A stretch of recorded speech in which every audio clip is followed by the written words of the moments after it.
Tape ketan atau peyem merupakan kudapan khas tanah Sunda. Penganan tradisional yang menjadi khas Kabupaten Kuningan atau dikenal dengan Kota Kuda ini kerap menjadi incaran para pemudik saat momen libur panjang seperti Lebaran maupun Tahun Baru.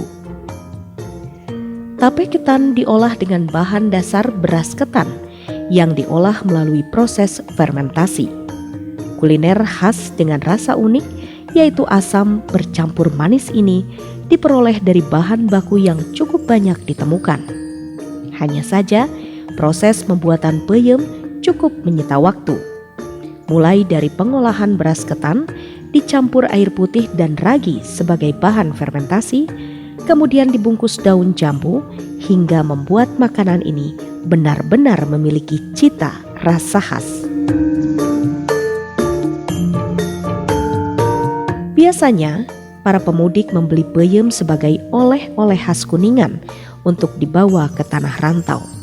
Karena makanan ini sudah menjadi ikon tersendiri bagi Kota Kuda. Maka sudah barang tentu sebagian masyarakat Kuningan menjadikan kudapan ini sebagai bahan mata pencaharian.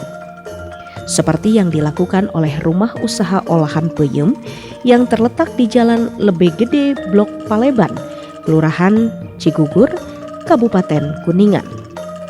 Rumah produksi peyem ini merupakan usaha turunan generasi kedua sejak produksi pada tahun 1945. Ibu Misrah adalah generasi kedua yang memproduksi peyem atau tape ketan hingga saat ini. Bikin tape ketan, berasnya yang bagus, yang bulat. Terus nanti alat-alatnya, bahannya, ragi, beras ketan yang bagus, daun jambu, daun katuk. Semua barang-barangnya dicuci pada bersih-bersih.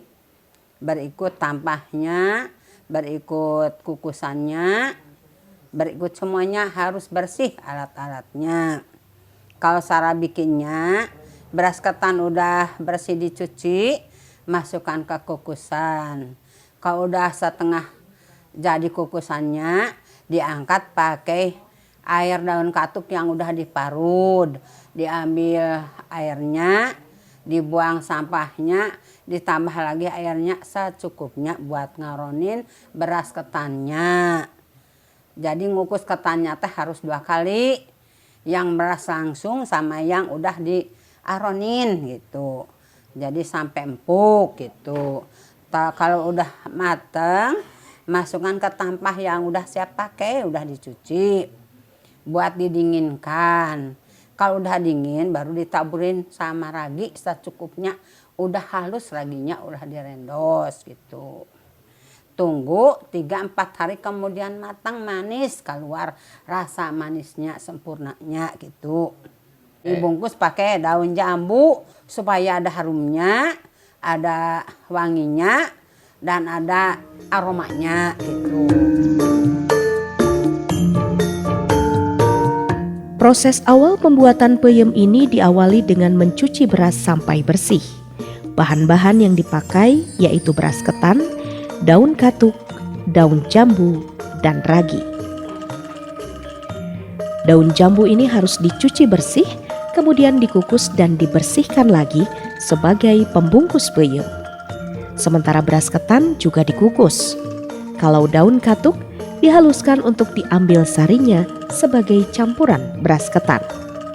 Proses pembuatan tape ketan hingga siap dikemas dengan daun jambu bisa memakan waktu selama 10 jam. Setiap 1 kali produksi, produk yang dihasilkan bisa menghabiskan bahan baku beras ketan seberat 3 ton. Tetapi semenjak adanya virus corona, sangat berpengaruh sekali terhadap rumah produksi olahan peyem ini. Seperti yang diungkapkan kembali oleh Ibu Misrah. Ya bertanya kalau ada pesanan ya bikin gitu. Kalau sehari-harinya ya bikin secukupnya aja. Jadi nggak meluap teh gitu lah. Yang penting mah punya buat makan sehari-hari. Kalau kebutuhan sehari-hari bisa. Dengan adanya wabah corona sangat memukul usaha dalam memproduksi tape ketan atau peyem ini. Banyak pegawai yang sebelumnya dipekerjakan terpaksa dirumahkan sementara akibat penjualan tak lagi laris manis seperti momen lebaran tahun-tahun sebelumnya. Tetapi rumah usaha olahan tape ketan ini terus bertahan hingga saat ini. Karena usaha ini merupakan turunan sejak meninggalnya ayah dari Ibu Misrah pada tahun 1945. Sehingga Ibu Misrah terus berusaha untuk bertahan agar usahanya berjalan hingga saat ini.